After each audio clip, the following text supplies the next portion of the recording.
ভোরের সময়ের সঙ্গে আছি আমি শায়লা রহমান ইমা।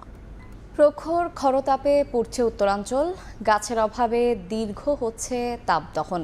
তবে শীতল ছায়া আর সবুজের মায়া এই সময়টাতেও ভর করে আছে রংপুরের বেগম রোকেয়া বিশ্ববিদ্যালয়। বৈচিত্র্যময় গাছগাছালি আর নানা রকম ফুল শোভা ছড়াচ্ছে পুরো ক্যাম্পাসে। পাখির কিচিরমিচির শব্দ, প্রাণ জুড়ানো স্নিগ্ধ হাওয়া আর প্রকৃতির সবুজ চাদরে জড়িয়ে আছে বিশ্ববিদ্যালয়টি। শাকিল মাহমুদের ক্যামেরায় নাজমুল ইসলাম নিশাতের রিপোর্ট।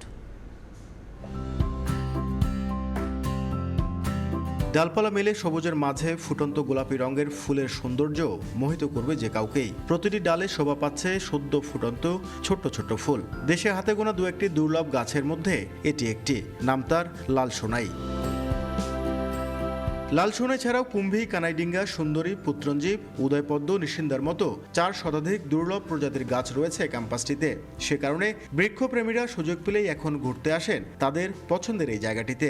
দুর্লভ গাছগুলোর সঙ্গে আমরা পরিচিত হতে পারছি এবং এই গাছের যে ফুলগুলো আমরা দেখতে পারছি, এটা কিন্তু আমাদের জীবনের জন্য একটা অনেক বড় পাওয়া বলে আমি মনে করি। এই গাছগুলো সত্যি অনেক বেশ ঠান্ডা বাতাস দেয়।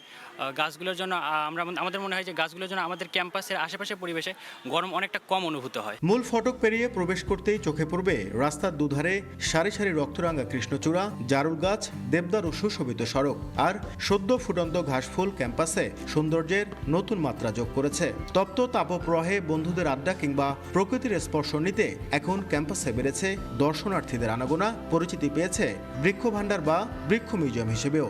বাইরে যতটা রোদ এখানে অতটা নাই, মানে এখানে ছায়া এত সুন্দর, মানুষ ঘোরাফেরা করে চলাফেরা করে অনেক শান্তি পাচ্ছে। বসন্তকালে আমাদের এখানে কৃষ্ণচূড়া বিভিন্ন কারণে বা বিভিন্ন ধরনের ফুল ফুটে থাকে, যা দেখতে অনেক সুন্দর লাগে। গরমের প্রভাবটা বেশি তো এখন, তো তারপর আমাদের এখানে তো অনেক গাছপালা আছে, ভালোই লাগছে। আমাদের ক্যাম্পাসে এত বেশি ফুলের গাছ আপনার শরীর শীতলের সাথে সাথে আপনার মনও শীতল করে দিবে। অথচ 2008 সালে প্রতিষ্ঠার পর এই ক্যাম্পাসে কোনো গাছই ছিল না। বাংলা বিভাগের অধ্যাপক ডক্টর তুহিন অদুত বিভিন্ন জনের সহায়তায় শুরু করেন গাছ রোপণ ও পরিচর্যা। তিনি জানান, গাছের পরিচর্যায় গুরুত্ব না দিয়ে গাছ রোপণের যে প্রতিযোগিতা চলছে তা কোনো কাজে আসবে না। গাছ লাগাই গাছ বাছাই যদি প্রকল্প হতো, যদি গাছের পরিচর্যার প্রকল্প হতো, তাহলে এর ব্যবস্থাপনাটা অন্যরকম হতো। 75 একরের পুরো ক্যাম্পাসে এখন 36,000 নানা প্রজাতির গাছে সবুজের নির্মল অনুভূতি ছড়িয়ে পড়েছে। একই সাথে পরিবেশের ভারসাম্য রক্ষায় বড় ভূমিকা রাখছে। নাজমুল ইসলাম নিশাত, সময় সংবাদ, রংপুর।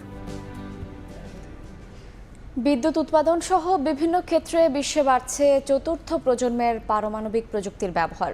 বিজ্ঞানীরা বলছেন, নতুন প্রজন্মের এসব প্রযুক্তি আগের তুলনায় আরও উন্নত, নিরাপদ ও পরিবেশ বান্ধব। প্রশ্ন আসছে, এক্ষেত্রে বাংলাদেশের অবস্থান কি? নীতি নির্ধারকরা বলছেন, চোখ আছে প্রযুক্তির সবশেষ সংস্করণের দিকে, তবে আন্তর্জাতিক আণবিক শক্তি কমিশনের অনুমোদনের পরেই কেবল তা ব্যবহার করবে বাংলাদেশ। রাশিয়া থেকে ফিরে ফারুক ভূঁইয়া রবিনের রিপোর্ট।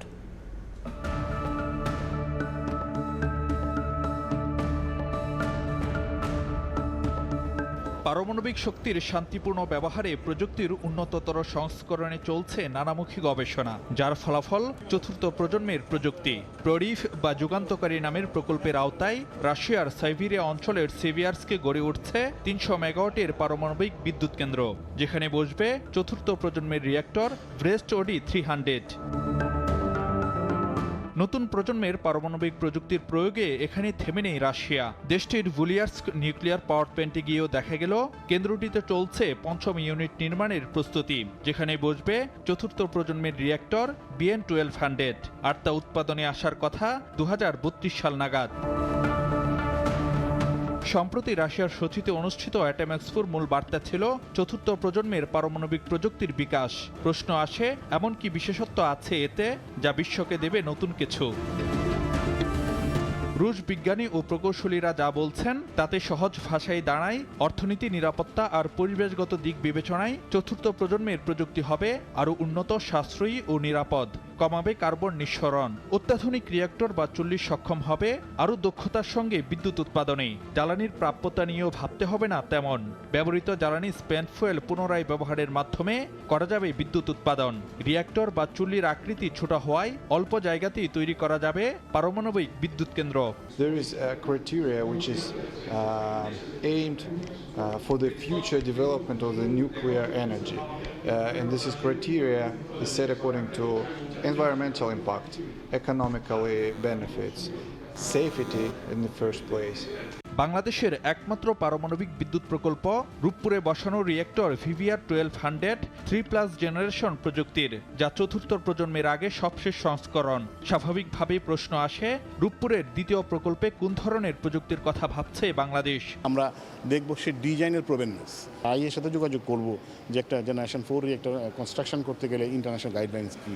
যখন ইন্টারন্যাশনাল অ্যাটমিক এনার্জি এজেন্সির গাইডলাইন আমরা পাবো এবং নতুন কান্ট্রিগুলি আত্মস্থ করার মতো সমস্ত ধরনের সুপারিশ আইএর পক্ষ থাকবে, তখন হয়তো আমরা ভেন্ডর কান্ট্রির সাথে যোগাযোগ করব। রাশিয়ার অ্যাটমেক্সপোর বিভিন্ন প্রদর্শনীর মাধ্যমে জানানো হয়, আগামীর পরমাণু শিল্পে নেতৃত্বে থাকবে চতুর্থ প্রজন্মের প্রযুক্তি। প্রযুক্তি যে এগিয়ে গেছে বহুদূর, তার বার্তা মিলল রাশিয়ার অ্যাটমেক্সপোতে। অংশীজনদের চাওয়া ধ্বংসাত্মক কাজে নয়, মানব কল্যাণে পারমাণবিক শক্তির ব্যবহার নিশ্চিত করতে হবে শান্তিপূর্ণ উপায়ে। ফারুক ভিয়া, রবিন, সময় সংবাদ, সোচি, রাশিয়া।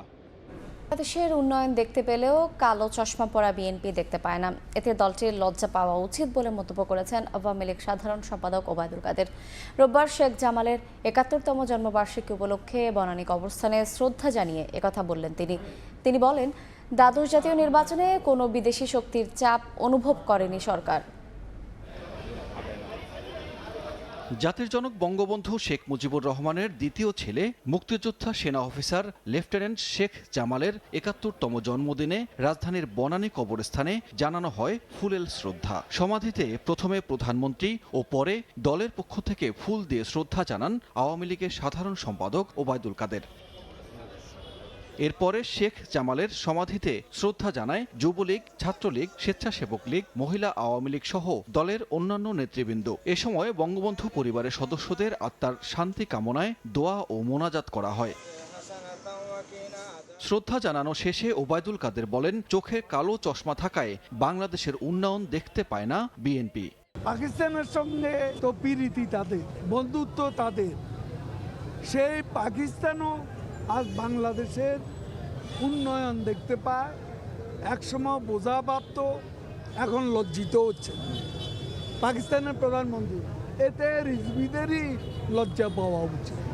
দ্বাদশ সংসদ নির্বাচন প্রসঙ্গে আওয়ামী লীগ সাধারণ সম্পাদক দাবি করেন, নির্বাচনে কোনো বিদেশি শক্তির প্রভাব ছিল না। কোন শক্তির প্রভাবে বা চাপে জাতীয় পার্টি নির্বাচনে গিয়েছিল তা তাদের পরিষ্কার করতে হবে বলেও জানান তিনি। ফ্রি অ্যান্ড ফেয়ার ইলেকশন হয়েছে, এখানে কোনো বিদেশি শক্তির চাপ ছিল, আমরা কোনো চাপ অনুভব করিনি। তিনি কোন কারণে কার চাপে ইলেকশনে এসেছেন সেটা তাকেই পরিষ্কার করে বলতে। হত্যা, খুন, ষড়যন্ত্রের রাজনীতি নির্মূল করে দেশে উন্নয়ন ও অগ্রগতির রাজনীতি শেখ হাসিনা শুরু করেছেন বলেও জানান ওবায়দুল কাদের। প্রত্যাবর্তনের মধ্য দিয়ে সানবীর রূপল, সময় সংবাদ, ঢাকা। এবারের ঈদুল আজহাকে সামনে রেখে ব্যস্ত খামারিরা। কোরবানির জন্য প্রস্তুত করা হচ্ছে গবাদি পশু। ইতোমধ্যে অনেক খামারে শুরু হয়েছে অগ্রিম কেনাবেচাও। গতবারের চেয়ে এবার চাহিদা বাড়ায় আশা 20% থেকে 30% বেশি গবাদি পশু প্রস্তুত করেছেন খামার মালিকরা। তবে প্রাণী সম্পদ অধিদপ্তর বলছে 5% বাড়তে পারে। আর চাহিদার বিপরীতে পশুর সংখ্যা বেশি হওয়ায় আমদানির প্রয়োজন হবে না। আলতাফ হোসেনের রিপোর্ট।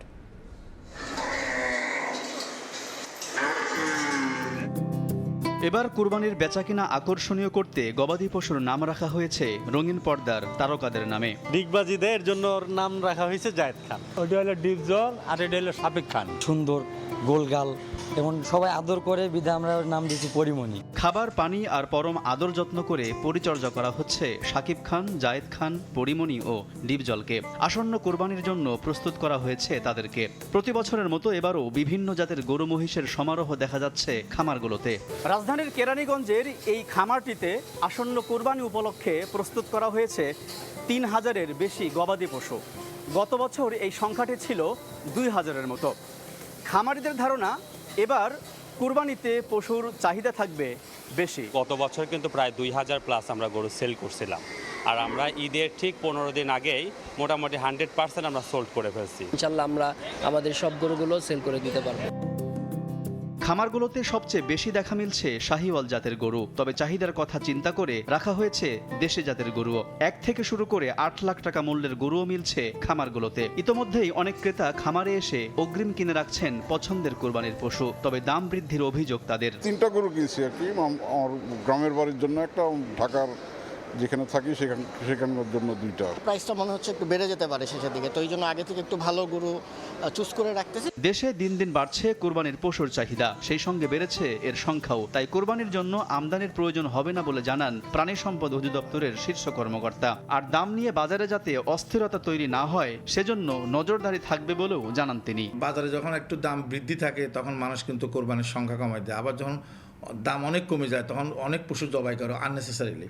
সুতরাং আমাদের যেটুক প্রয়োজন ন্যায্যতা সেটুক প্রস্তুতি আমাদের আছে, বাহির থেকে একটা পশু আনা প্রয়োজন নেই। প্রাণী সম্পদ অধিদপ্তরের তথ্য, গত বছর কোরবানির 1,94,00,000 গবাদি পশুর চাহিদার বিপরীতে প্রস্তুত করা হয়েছিল 1,25,35,000-এর বেশি গবাদি পশু। এবার গতবারের চেয়ে চাহিদা বাড়বে 5% বেশি। আলতাফ হোসাইন, সময় সংবাদ, ঢাকা। জাতীয় নির্বাচনের চাইতে উপজেলা পরিষদ নির্বাচনে নিরাপত্তা আরও জোরদার করা হয়েছে বলে জানিয়েছেন নির্বাচন কমিশনার মোহাম্মদ আলমগীর। রোববার গোপালগঞ্জ জেলা প্রশাসকের সম্মেলন কক্ষে আয়োজিত 6ষ্ঠ উপজেলা পরিষদ নির্বাচন উপলক্ষে আইনশৃঙ্খলা পরিস্থিতি বিষয়ক মতবিনিময় সভায় তিনি কথা বলেন। ডেভেলপমেন্টটা হবে সেটা কিন্তু প্রতি জায়গায় আগের চেয়ে অনেক বেশি হবে, অর্থাৎ জাতীয় নির্বাচনের ক্ষেত্রে যত ফোর্স দেওয়া হয়েছিল তার চেয়ে মিনিমাম ডাবল হবে, 3-4 গুণ হতে পারে কোথাও কোথাও। অতএব নিরাপত্তা অনেক বেশি থাকবে, আর ভোটাররাও যাতে সুন্দরভাবে সুষ্ঠুভাবে ভোট দিতে পারে সে ব্যবস্থা থাকবে। আসন্ন উপজেলা পরিষদ নির্বাচনে প্রভাব বিস্তার অথবা অনিয়মের চেষ্টা করলে ছাড় দেওয়া হবে না বলে জানিয়েছেন নির্বাচন কমিশনার রাশেদা সুলতানা। রোববার দুপুরে গাইবান্ধায় প্রতিদ্বন্দ্বী প্রার্থী ও আইনশৃঙ্খলা বাহিনীর সঙ্গে মতবিনিময় সভা শেষে একথা বলেন তিনি। আইনি ব্যত্যয়টা আমরা কোনোভাবে কারো কাছ থেকে আমরা কাম্য না, আমরা এটা প্রশ্রয় দেবো না, আমরা এটা মেনেও নেব না, সে যেই হোক না কেন। আইনি ভোটের কাজ সুন্দরভাবে করতে গিয়ে যা যা আইনে করণীয় আছে সেটা করতে হবে, যা যা বর্জন করার জন্য নির্দেশনা দেওয়া আছে সেগুলো বর্জন করে চলতে হবে। কেউ যদি এর ব্যত্যয় ঘটায় আমরা সেখানে অবশ্যই আমাদের যে আইনি ক্ষমতা বা দেওয়া আছে, প্রতিকারের ব্যবস্থা দেওয়া আছে, আমরা সেগুলো নিয়ে নেব। অন্যতম সংগঠন ঢাকা সাব এডিটর্স কাউন্সিলের দ্বিবার্ষিক সাধারণ সভা ও লেখক সম্মাননা পুরস্কার দেওয়া হয়েছে। সকালে জাতীয় প্রেস ক্লাব অডিটোরিয়ামে সংগঠনের সভাপতি মামুন ফরাজের সভাপতিত্বে এই সাধারণ সভা অনুষ্ঠিত হয়। এতে উপস্থিত ছিলেন বাংলাদেশ ফেডারেল সাংবাদিক ইউনিয়নের সভাপতি ওমর ফারুক এবং মহাসচিব দীপ আজাদ, সাবেক সভাপতি মঞ্জুরুল আহসান বুলবুল, ঢাকা সাংবাদিক ইউনিয়নের একাংশের সভাপতি সাজ্জাদ আলম তপু ও সাধারণ সম্পাদক আক্তার হোসেন এবং একই সংগঠনের আরেক অংশের সভাপতি মোহাম্মদ শহীদুল ইসলাম। এ সময় বক্তারা সাংবাদিকদের অধিকার আদায়ে ঐক্যবদ্ধভাবে কাজ করার আহ্বান জানান। পরে সংগঠনটির সদস্য 16 লেখককে সম্মাননা পুরস্কার দেওয়া হয়।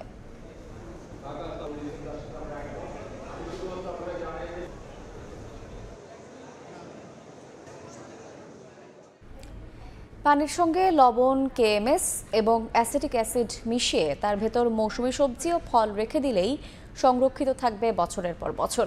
পাশাপাশি তা দিয়ে বানানো যাবে নানা মুখরোচক খাবার। সম্প্রতি গবেষণার মাধ্যমে ফল ও সবজি সংরক্ষণে সফলতা পাবার পর বেকার যুব সমাজের মাঝে প্রশিক্ষণের মাধ্যমে তা ছড়িয়ে দিচ্ছে কৃষি গবেষণা ইনস্টিটিউট। গবেষকরা বলছেন, ফল ও সবজি সংরক্ষণের প্রশিক্ষণ শেষে নতুন উদ্যোক্তা গড়ে উঠবে বলেও আশা করছেন তারা। সুজয় দাসের তোলা ছবিতে শাকিল মাহমুদের রিপোর্ট। টমেটো, গাজর, আমড়া অথবা কাঁচা আমসহ বিভিন্ন পচনশীল ফল কিভাবে বছর ধরে সংরক্ষণ করা যায় সেই প্রশিক্ষণ চলছে বরিশালের কৃষি গবেষণা ইনস্টিটিউটে। শুধু সংরক্ষণই নয়, এসব ফল দিয়ে কিভাবে আচার, জেলি ও সস বানানো যায় তাও শিখিয়ে দেয়া হচ্ছে হাতে কলমে। আমরা অবশিষ্টাংশ বলি এভাবে। প্রশিক্ষক ও গবেষকরা জানান, 100 গ্রাম লবণ, 10 মিলিলিটার অ্যাসিটিক অ্যাসিড, 900 গ্রাম পানি ও 1 গ্রাম কেএমএস মিশিয়ে একটি মিশ্রণ তৈরি করে 1 কেজি সমপরিমাণ যে কোনো ফল অথবা সবজির সাথে মেশালে 1 বছরের জন্য তা সংরক্ষণ করা সম্ভব। এর মাধ্যমে মৌসুমী ফল ও সবজি দীর্ঘদিন পর্যন্ত সংরক্ষণ করা যাবে, পাশাপাশি বানানো যাবে মুখরোচক নানা খাবার। আমরা 1 বছরের অধিকার সংগ্রহ করতে পারি এবং এইটা দিয়ে পরবর্তীতে আমরা বিভিন্ন প্রকার পণ্য তৈরি করতে পারি, যেমন সস, চাটনি, কেচাপ, আচার। এটাতে স্বাস্থ্য ঝুঁকি তেমন নাই। আমরা যদি সবজিও করতে চাই, আমরা এই পদ্ধতি ব্যবহার করে সবজিও সংরক্ষণ করতে পারি। কর্মকর্তারা জানান, তরুণ প্রজন্মকে ব্যবসায়ী বান্ধব করে গড়ে তুলতে এমন প্রশিক্ষণের আয়োজন করেছেন তারা। এই প্রশিক্ষণের মাধ্যমে প্রশিক্ষক তাদের অবহিত করতে পারি বা উদ্যোক্তা তৈরি করতে পারি, তারা সিজনে এই আমড়াগুলিকে সংরক্ষণ করতে পারবে। এটাকে কাজে লাগিয়ে উৎপাদন যেমন বাড়বে এবং যে লসটা হয় সেই লসটাকেও তারা মিনিমাইজ করতে পারবে। প্রশিক্ষণ পেয়ে খুশি অংশগ্রহণকারীরা। এটাকে একটা ব্যবসায় পরিণত করে এগিয়ে নেওয়ার জন্য আমরা এই প্রশিক্ষণ দিতে আসছি। আমি জেনে আমার বন্ধু বান্ধবকে জানাবো যে কিভাবে এটার সংরক্ষণ করা যায়। বর্তমানে বরিশাল বিভাগের 6টি জেলার কৃষি গবেষণা ইনস্টিটিউটের ফল ও সবজির সংগ্রহোত্তর ব্যবস্থাপনা বিষয়ক প্রশিক্ষণে প্রায় 5,000-এর বেশি বেকার তরুণ তরুণী প্রশিক্ষণ নিচ্ছে। শাকিল মাহমুদ, সময় সংবাদ, বরিশাল। সেন্ট্রাল ইউরোপের দেশ পোল্যান্ডে দারুণ সাফল্য কুড়িয়েছেন বাংলাদেশি ব্যবসায়ীরা। দেশটির রেস্টুরেন্ট ব্যবসায় একরকম আধিপত্য রয়েছে প্রবাসী বাংলাদেশিদের। তবে স্টুডেন্ট ভিসায় গিয়ে পড়াশোনা না করে বা অন্য কোথাও চলে যাবার ঘটনায় বাংলাদেশিদের ভিসা দেয়া কমিয়ে দিয়েছে পোল্যান্ড। রেজওয়ানা কাব্যের ক্যামেরায় তারিকুল হাসান আশিকের রিপোর্ট। সেন্ট্রাল ইউরোপের অন্যতম বড় দেশ পোল্যান্ড। 3,12,696 বর্গ কিলোমিটার আয়তনের দেশটি ইউরোপীয় ইউনিয়নের 5ম জনবহুল দেশ। ঐতিহাসিক ও প্রাকৃতিক সৌন্দর্যেও জুড়ি নেই পোল্যান্ডের। সবচেয়ে কাছের প্রতিবেশী হওয়ায় 4 কোটি জনসংখ্যার দেশটিতে আশ্রয় নিয়েছে প্রায় 35 লাখ ইউক্রেনীয়। 9টি দেশের সঙ্গে সীমান্ত থাকায় পোল্যান্ডের নানা ক্ষেত্রে কাজ করছে বিপুল সংখ্যক অভিবাসী। পোল্যান্ডে বসবাস করছে উল্লেখযোগ্য সংখ্যক বাংলাদেশি অভিবাসী। দারুণ সাফল্য পেয়েছেন কেবাব বা রেস্টুরেন্ট ব্যবসায়। রাজধানী ওয়ার্সো, ক্র্যাকো, অস্ট্রোভ সহ দেশটির বিভিন্ন শহরে গড়ে উঠেছে বাংলাদেশি মালিকানাধীন প্রায় 1000 রেস্টুরেন্ট। সেসব রেস্টুরেন্টে কাজ করছে পোলিশ, বাংলাদেশি, ইউক্রেনীয় সহ বিশ্বের বিভিন্ন দেশের অভিবাসীরা। দিন দিন বাড়ছে এসব ব্যবসার পরিধিও। আমাদের প্রায় 126টা অ্যাক্টিভ ব্রাঞ্চ আছে। ইভেন পর্তুগালেও আছে আমাদের ব্রাঞ্চ। ওখানে হয়তো বা আরো বাড়তে পারে। আর জাহির কাবাবের আশেপাশে আরো বাংলাদেশি আরো অনেকেরই কাবাব ব্যবসা আছে। ইউক্রেনীয় বাড়ায় অন্যান্য দেশ থেকে অভিবাসী নেওয়া কমিয়ে দিয়েছে পোল্যান্ড। একসময় উল্লেখযোগ্য সংখ্যক বাংলাদেশি শিক্ষার্থী দেশটির বিভিন্ন বিশ্ববিদ্যালয়ে উচ্চশিক্ষার সুযোগ পেলেও এখন কমেছে ভিসা পাওয়ার হার। ভারতীয় নাগরিকদের ভিসা দিতে নয়াদিল্লিতে পোল্যান্ড দূতাবাসের কর্মকর্তাদের অবৈধ লেনদেন ও ভিসা জালিয়াতির বিষয়টিও ছিল ইউরোপীয় ইউনিয়নের আলোচনায়। এই ঘটনায় আটক হন বেশ কয়েকজন উচ্চপদস্থ পুলিশ কর্তা ব্যক্তি। এরপর এখনও স্বাভাবিক হয়নি পরিস্থিতি। পোল্যান্ডে বাংলাদেশিরা বেশ ভালো সাফল্য করলেও গেল কয়েক বছরে সংকুচিত হয়েছে নতুনদের আসার পথ। স্টুডেন্ট ভিসা এসে পড়াশোনা না করা অথবা ওয়ার্ক পারমিট ভিসা এসে অন্যত্র চলে যাওয়ায় পোল্যান্ডও ভিসা দেওয়ার হার কমিয়েছে। তাই এই আস্থার জায়গা তৈরি করতে ও সংকট সমাধানে পোল্যান্ডের বাংলাদেশ দূতাবাসও গুরুত্বপূর্ণ ভূমিকা রাখতে পারে বলে মনে করেন পোল্যান্ড প্রবাসীরা। তারিকুল হাসান আশিক, সময় সংবাদ, ওয়ার্সো, পোল্যান্ড। যুক্তরাজ্য থেকে আয়ারল্যান্ডে আশ্রয় প্রার্থীদের প্রবেশ ঠেকাতে আগামী সপ্তাহেই দ্রুত আইন করতে যাচ্ছে দেশটির সরকার। এই আইনের ফলে যুক্তরাজ্য থেকে কেউ অবৈধভাবে প্রবেশ করলে তাকে লন্ডনে ফেরত পাঠানো হবে। এরই মধ্যে উত্তর আয়ারল্যান্ড থেকে অনেক আশ্রয় প্রার্থী ঢুকে পড়েছেন দেশটিতে। তাদেরকেও ফেরত পাঠাবে আইরিশ সরকার। আয়ারল্যান্ড থেকে সৈয়দ জুয়েলের রিপোর্টে বিস্তারিত। চলতি মাসে যুক্তরাজ্যের পার্লামেন্টে রুয়ান্ডা বিল পাস হয়, যার ফলে অবৈধ আশ্রয় প্রার্থীরা আর যুক্তরাজ্যে বসবাস করতে পারবে না। আগামী মাস থেকেই অবৈধদের ধরপাকড় শুরু করে ফেরত পাঠাবে দেশটি। এমন খবরে গেল কয়েকদিন আয়ারল্যান্ডের সীমান্তে উত্তর আয়ারল্যান্ড থেকে অনেকেই ঢুকে পড়েছেন। এমনিতে শুধু 1 লাখেরও বেশি ইউক্রেনীয়দের আশ্রয় দিয়েছে আয়ারল্যান্ড। পাশাপাশি অন্যান্য দেশেরও হাজার হাজার আশ্রয় প্রার্থী রয়েছে এখানে। এই অবস্থায় যুক্তরাজ্য থেকে মানুষের যে ঢলনামা শুরু করেছে তা বন্ধ করতে এবার বেশ কঠোর হয়ে মাঠে নামছে আইরিশ সরকার। প্রধানমন্ত্রী সাইমন হ্যারিস বিচারমন্ত্রী হেলেন ম্যাকেন্টিকে আগামী সপ্তাহেই মন্ত্রিসভায় আশ্রয় প্রার্থীদের ফেরত পাঠানোর জন্য কঠোর আইন আনার জন্য বলেছেন, যে আইনে যুক্তরাজ্য থেকে আসা আশ্রয় প্রার্থীদের যুক্তরাজ্যেই ফেরত পাঠাবে আয়ারল্যান্ড। এক সমীক্ষায় দেখা গেছে গেল এক সপ্তাহে যত আশ্রয় প্রার্থী উত্তর আয়ারল্যান্ড থেকে রিপাবলিক আয়ারল্যান্ডে প্রবেশ করেছে তাদের 40% লন্ডনের নতুন আইনের কারণে। জরুরি আইন করার ঘোষণায় সরকারের প্রশংসা করেছেন স্থানীয় সহ প্রবাসী প্রবাসী বাংলাদেশিরা। লন্ডন থেকে কোনো বাংলাদেশি আয়ারল্যান্ডে প্রবেশ করতে চাইলে তাদেরকেও সতর্ক থাকার পরামর্শ তাদের। যদি কোনো বাংলাদেশিরা ব্রিটেন থেকে আয়ারল্যান্ডে আসতে চান, অবশ্যই এ ব্যাপারে চিন্তা ভাবনা করে আসবেন। আয়ারল্যান্ডের নাগরিকরা খুব খুশি, সেই সাথে আমরা যারা এখানে বসবাস করছি আমরাও আয়ারল্যান্ড সরকারের এই ডিসিশনে অনেক খুশি। গেল কয়েক বছরের হিসেবে আয়ারল্যান্ডে আশ্রয় প্রার্থী হিসেবে যারা ঢুকে পড়েছেন তাদের ৮০%ই এসেছে যুক্তরাজ্য থেকে। লন্ডন থেকে আশ্রয় প্রার্থীদের ঢল ঠেকাতে আয়ারল্যান্ড যে পদক্ষেপ নিয়েছে, এতে করে সহজ আশ্রয় প্রার্থীর নীতি থেকে অনেকটাই সরে আসলো আয়ারল্যান্ড। সাথে এখানে নাগরিকদের, এখানে সরকারের প্রতি এই সহজ নীতির ফলে যে ক্ষোভ ছিল, সেই ক্ষোভটা অনেকটাই কমে যাবে বলে ধারণা বিশ্লেষকদের। সৈয়দ জুয়েল, সময় সংবাদ, আয়ারল্যান্ড। ইতালির রাজধানী রোমে হয়ে গেল বসন্তকালীন ফুড ফেস্টিভ্যাল। 3 দিনের আয়োজনে বাংলাদেশি মুদ্রায় 2 কোটি টাকার ফুড বিক্রি হয়েছে। এতে অংশগ্রহণ করেন প্রবাসী বাংলাদেশিরাও। ইতালি থেকে হাসান মাহমুদের রিপোর্ট। বসন্ত এলেই ইতালির রাজধানী রোম সহ বিভিন্ন স্থানে এ ধরনের ফেস্টিভ্যালের আয়োজন করা হয়। রোমের ভিয়া আগস্টো পার্কে আয়োজিত 3 দিনের এই ফেস্টিভ্যালের নাম দেওয়া হয়েছে স্ট্রিট ফুড ফেস্টিভ্যাল। গেল শুক্রবার থেকে শুরু হয়ে রোববার শেষ হয় এই আয়োজন। বসন্তের মনোরম আবহাওয়ায় বিভিন্ন শ্রেণী পেশার মানুষ এখানে আসেন, নিজেদের পছন্দ মতো খাবার অর্ডার করে একসঙ্গে বসে খান। ব্যবসায়ীদের মতে এই 3 দিনে বাংলাদেশি মুদ্রায় প্রায় 2 কোটি টাকার খাবার বিক্রি হয়েছে। একটি চমৎকার ফেস্টিভ্যাল, যুবক থেকে শুরু করে সব বয়সী মানুষ সেখানে আসেন। আমরা প্রতি বছর এই দিনটির জন্য অপেক্ষা করে থাকি। আমাদের খুব ভালো লাগে এখানে অংশ নিয়ে।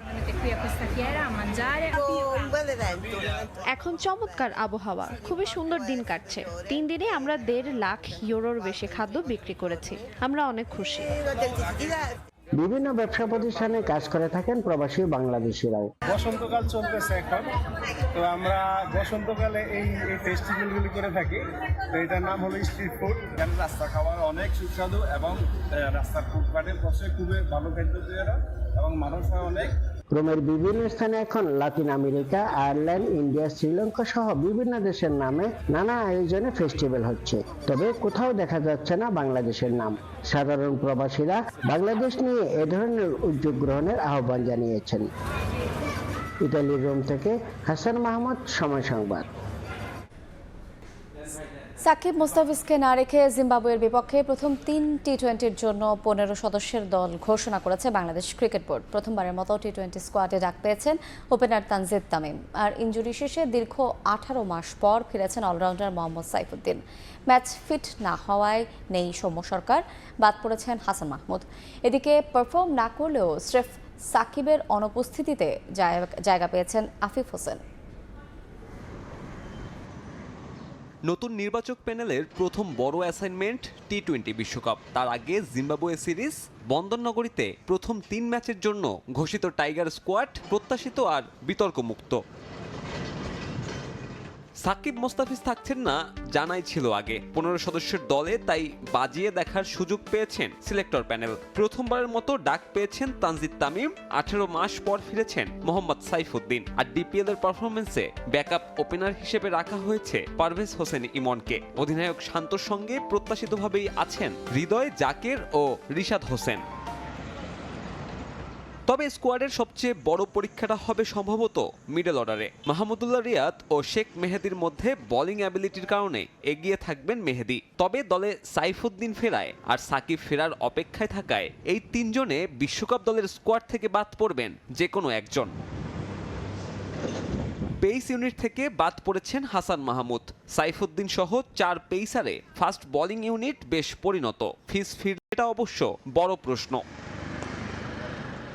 চমক না থাকলেও আফিফের অন্তর্ভুক্তি অবাক করা নিশ্চয়ই। জাতীয় দলে টানা বাজে পারফরমেন্সে সবশেষ নিউজিল্যান্ড সিরিজে বাদ পড়েছিলেন এই ক্রিকেটার। এরপর বিপিএল এর পর ফ্লপ ডিপিএলেও। যদিও আফিফের অন্তর্ভুক্তির ব্যাখ্যা দিয়েছেন বিসিবি নির্বাচক। ব্যাখ্যা আছে সৌম্যর না থাকা নিয়েও। আফিফ হোসেনকে আমরা টিমে ইনক্লুড করেছি। আপনারা জানেন যে সাকিব যেহেতু প্রাথমিক স্কোয়াড বা প্রথম 3 ম্যাচের স্কোয়াডে নেই, সেখানে আমরা আফিফকেও টিমে ইনক্লুড করেছি। আর বাকি যারা মিডল অর্ডার ব্যাটার রয়েছে তাদের সম্পর্কে আসলে আলাদা করে নতুনভাবে বলার কিছু নেই। সময় এখনো পুরোপুরি ফিট হয়নি, সো 3 ম্যাচের স্কোয়াডে আমরা সময়কে কনসিডারেশনে রাখতে পারিনি। পরের স্ট্যাটাস আমরা মেডিকেল ডিপার্টমেন্টের কাছ থেকে জেনে হয়তো জানতে পারবো কী অবস্থা রয়েছে। বাট প্রাথমিক স্কোয়াডে বা এই প্রথম 3 ম্যাচের স্কোয়াডে আমরা সময়কে কন্টিনিউ করছি না। বিশ্বকাপে স্কোয়াড ঘোষণার ডেডলাইন আগামী 1 মে। এর আগে জিম্বাবুয়ে সিরিজের কোনো ম্যাচ না থাকলেও 15 সদস্যের দলটায় সম্ভাব্য পরিবর্তন আসতে পারে 3টি। সাকিব, মোস্তাফিজ নিশ্চিত তাদের সঙ্গে টিকিট মিলবে সৌম্য সরকারের। আর এই 3 জনকে জায়গা দিতে বাদ পড়তে পারেন আফিফ, ইমন ও তানভীর। সাব্বির মিথুন, সময় সংবাদ। এদিকে 5 ম্যাচ টি-20 সিরিজ খেলতে বন্দরনগরী চট্টগ্রামে পৌঁছেছে জিম্বাবুয়ের জাতীয় ক্রিকেট দল। রোববার রাতে ঢাকা হয়ে ম্যাচ ভেন্যুতে পা রাখে সিকান্দার রাজার নেতৃত্বাধীন 15 সদস্যের দল। টি-20 বিশ্বকাপে জায়গা না পেলেও দ্বিপাক্ষিক সিরিজে টাইগারদের বিপক্ষে খেলতে পূর্ণ শক্তির দল পাঠিয়েছে জিম্বাবুয়ে। চট্টগ্রামে আগামী 3, 5 ও 7 তারিখ সিরিজের প্রথম 3 টি-20 খেলবে পূর্ব আফ্রিকার দেশটি। দীর্ঘ 4 বছর পর বাংলাদেশে এলো জিম্বাবুয়ে। এর আগে 2020 সালে পূর্ণাঙ্গ সিরিজ খেলতে এসেছিল দলটি। সেবার 2 ম্যাচ টি-20 সিরিজের দুটিতেই বড় ব্যবধানে হারে অতিথিরা। যদিও জিম্বাবুয়ের বিপক্ষে খেলা নিজেদের সবশেষ টি-20 সিরিজে হারে বাংলাদেশ। ঘরের মাঠে সেই প্রতিশোধ নেয়ার সুযোগ নাজমুল হোসেন শান্ত দলের। নারী আম্পায়ার নয় বরং সাথীরা জাকির জেসির অনভিজ্ঞ হওয়ায় তার অধীনে ম্যাচ খেলতে আপত্তি জানিয়েছিল সংশ্লিষ্ট 2 ক্লাব। আগের বক্তব্য থেকে ইউটার্ন নিয়ে এমন মন্তব্য করেছেন আম্পায়ার্স কমিটির চেয়ারম্যান ইফতেখার রহমান মিঠু। যদিও নারী আম্পায়ারের অধীনে খেলতে না চাওয়ার বিষয়টি অস্বীকার করেছে 2 ক্লাবের কর্মকর্তারা। 2 পক্ষের সঙ্গে বসে বিষয়টি সমাধানের আশ্বাস দিয়েছেন CCDM chairman Salauddin Chowdhury. First time মহিলা আম্পায়ার আপনার প্রিমিয়ার লিগে দিলাম, তারা কমপ্লেন করেছিল যে তারা খেলবে না, পরে তো অ্যাকসেপ্টেড। মোহামেডান বলেন, প্রাইম ব্যাংক বলেন, ওদের ম্যানেজাররা প্রথমে যখন জেসিকে দেখছে, যেহেতু এটা তার ফার্স্ট ম্যাচ ছিল, তাদের একটা দিয়েছিল যে এরকম একটা ইম্পর্ট্যান্ট ম্যাচে কেন আমরা একটা তাদের কথা অনভিজ্ঞ আম্পায়ার দিয়েছি।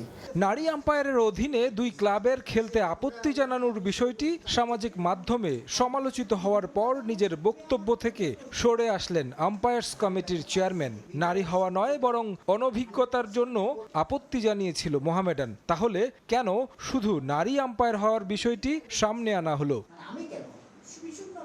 গেল বৃহস্পতিবার ঢাকা প্রিমিয়ার লিগে মোহামেডান প্রাইম ব্যাংকের ম্যাচ আলোচিত ছিল মুশফিকুর রহিমের বিতর্কিত আউট নিয়ে। তবে আম্পায়ার্স কমিটির চেয়ারম্যানের বিস্ফোরক বক্তব্যে ঘটনা মোড় নেয় অন্যদিকে। এরপর সামাজিক মাধ্যমে ওঠে ঝড়। 2 ক্লাবের কর্মকর্তাদের পাশাপাশি প্রাইম ব্যাংকের ক্রিকেটার তামিম ইকবাল, মুশফিকুর রহিম ও মোহামেডানের মাহমুদুল্লাহকে রীতিমতো তুলুধুনু করেন নেটিজেনরা। ছড়ানো হয় ধর্মবিদ্বেষও। আসলেই কি নারী আম্পায়ার নিয়ে আপত্তি ছিল ক্লাব কর্মকর্তা কিংবা ক্রিকেটারদের? এমন ঘটনায় হতবাক প্রাইম ব্যাংক ক্রিকেট ক্লাব। নিজেদের ফেসবুক পেজে বিষয়টি অস্বীকার করে দেয় বিবৃতি। ক্লাব দুটির ম্যানেজারও জানান রটানো তথ্য পুরোপুরি সত্য নয়। আমরা তো কোনো কমপ্লেনও করি না, আবার লিখিত কমপ্লেন করি না, ইভেন আমরা মৌখিক কমপ্লেনও করিনি। মিঠু যে বক্তব্যটা দিচ্ছে ওই বক্তব্যটা অ্যাকচুয়ালি সঠিক না, কারণ উনি বলছে যে 10-15 মিনিট পরে খেলা শুরু হয়েছে। কেউ বা অন্য কেউ তারা মিসগাইড করছে, সে ওটা শুনে যাচাই না করে উনি একটা স্টেটমেন্ট দিয়ে দিচ্ছে। মিঠু ভাই, ওনার সাথে আমাদের কোনো কথা হয়নি এই বিষয়ে, আমরা কোনো ধরনের অভিযোগ আমরা করি না ভাই। এটা হয়তো বা কিভাবে নিউজটা গেল আমি জানি না। অবশ্য এই বিষয়টি এখন পর্যন্ত পৌঁছায়নি বিসিবি সভাপতি পর্যন্ত। আর সিসিডিএম বলছে এ ধরনের কোনো অভিযোগ কানে আসেনি তাদের। তবে সব পক্ষের সঙ্গে বসে পরিস্থিতির সুরাহার পদক্ষেপ নেবে সিসিডিএম। আমি সোশ্যাল মিডিয়াতে নাই, কাজে ওটা একটা কারণ হতে পারে, বাট আমাকে কেউ বলেনি এখনো। আমরা এটা নিয়ে অবশ্যই কথা বলতেছি। জিনিসটা তো একটা বড় ইস্যু হয়ে গেছে, এটা তো ডেফিনেটলি আমাদেরকে কথা বলে রিজলভ করা উচিত। আম্পায়ারিং এর সাথে কথা বলি, তারপরে দলগুলোর সাথে কথা বলি। সংশ্লিষ্ট সবাই বলছে এটা কেবলই ভুল বুঝাবুঝি। তবে এর জন্য কেন খেসারত দেবেন ক্রিকেটার কিংবা সংশ্লিষ্ট নারী আম্পায়ার? জল আরো ঘোলা হওয়ার আগেই বিষয়টির সমাধান চান সংশ্লিষ্ট সবাই। তারেক হাসান শিমুল, সময় সংবাদ, ঢাকা। তামিমের আন্তর্জাতিক ক্রিকেটে ফেরার ব্যাপারে আবারও নতুন গুঞ্জন। বোর্ড সভাপতি নাজমুল হাসান পাপন জানান 2025 সালে লাল সবুজের জার্সিতে ফিরছেন টাইগারদের এই ড্যাশিং ওপেনার। এই ব্যাপারে 2 বিসিবি পরিচালক জালাল ইউনুস আর এনায়েত হোসেন সিরাজের সঙ্গে হয়েছে ইতিবাচক আলোচনা। শিগগিরই তামিমের সঙ্গে বসে এ নিয়ে চূড়ান্ত সিদ্ধান্ত নিতে চান Nazmul Hasan Papon. Against Afghanistan was my last international game. I am retiring from international cricket. এ শুধু নাটকই নয়, যেন কোনো ছেলে ভোলানোর গল্প আর দীর্ঘ উপাখ্যান। তামিমের অবসর ইস্যু আর নিত্য নতুন এপিসোড প্রায়শই হয় মঞ্চায়ন। ছোটবেলা থেকে চরম দায়িত্বহীনতার পরিচয় দিয়ে চোখের জলে গেল বছর আফগান সিরিজের মাঝপথে আন্তর্জাতিক ক্রিকেটকে বিদায়। পরদিনই প্রধানমন্ত্রীর হস্তক্ষেপ। তামিম আবারও ফেরার ঘোষণা দিলেন আন্তর্জাতিক ক্রিকেটে, তবে রেখে দিলেন নানা যদি কিন্তু। তারপর ফিটনেস ইস্যুতে জায়গা পেলেন না বিশ্বকাপ বহরে। এসব ক্রিকেটের দেশে ভক্তদের জানা গল্প। সম্প্রতি এক সাক্ষাৎকারে দলে ফিরতে বেশ কিছু শর্ত দিয়েছেন তামিম ইকবাল খান। শোনা গেছে কোচ হিসেবে হাথুরু থাকলে তিনি নাকি আর ফিরবেন না। দেশের হয়ে খেলতে একজন ক্রিকেটার শর্ত জুড়ে দেবেন, এমন খবরে বিস্ময়ে চক্ষু চড়ক গাছ হয়েছিল সবার। তবু সোনার ডিম পাড়া হাঁস। ওপেনিংয়ে এখনো অনেকেরই পছন্দ তামিম। তাই তো খান সাহেবকে ফেরাতে নানা সময় বিসিবি নিয়েছিল নানা উদ্যোগ। মাঝে বোর্ড সভাপতির দায়িত্ব দিয়েছিলেন দুই পরিচালক, ক্রিকেট অপারেশনসের চেয়ারম্যান জালাল ইউনুস আর এনায়েত হোসেন সিরাজকে। দুজনের সঙ্গে বৈঠক হয়েছে তামিমের, এসব খবরও পুরনো। তবে নতুন খবর দিলেন নাজমুল হাসান পাপন। জানান আসছে বছরে নাকি জাতীয় দলে ফিরতে পারেন তামিম। এবার অপেক্ষায় বোর্ড সভাপতির সঙ্গে বৈঠকের। এটা যে বোর্ডের উপরেই সব নির্ভর করছে তা না, এটা তার উপরও তো সিদ্ধান্তের উপরে নির্ভর করছে। আমার যতটুকু লাস্ট ওর সাথে যোগাযোগ হয়েছে তখন কথা ছিল যে ও প্রথমে জালাল ইউনুস অপারেশন সাইড এবং আমাদের সিরাজ ভাই ওনাদের সাথে বসবেন, তারপর আমার সাথে বসবেন। ওনাদের সাথে বসেছে, আমার সাথে এখন বসবেন। আমি যেটা শুনেছি, মানে আমি বলছি ওর কাছ থেকে শোনার আগে কমেন্ট করা উচিত না। আমি যেটা শুনেছি ও বলেছে ও সামনের বছর থেকে খেলবে।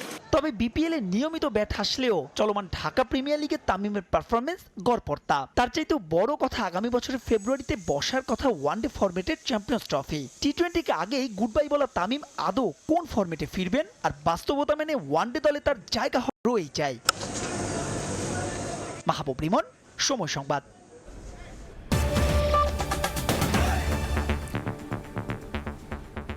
এই ছিল ভোরের সময়। এরপর দেখবেন সকালের সময়, থাকবেন মাহাদি ধ্রুব। ইমা, আপনাকে ধন্যবাদ। সকালের সময় নিয়ে ফিরছে কিছুক্ষণ পর, সঙ্গেই থাকুন সময়ের।